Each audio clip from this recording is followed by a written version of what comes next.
Here's how to catch a ton of common carp. First, get some bait. I like to use canned corn. Get yourself a small weight and a small hook.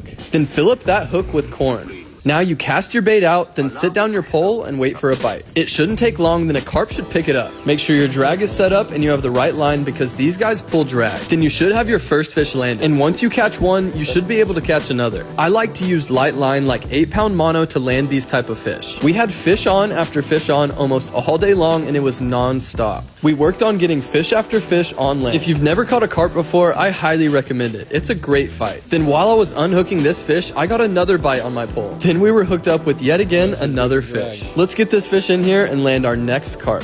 We could barely get a line in the water before everyone was hooked up. We caught about 25 of these small ones, then we hooked up with something absolutely giant. Bro, that is a massive carp. Catching some beauty. That's how we fish for common carp. Make sure to follow if you want to learn more about fishing.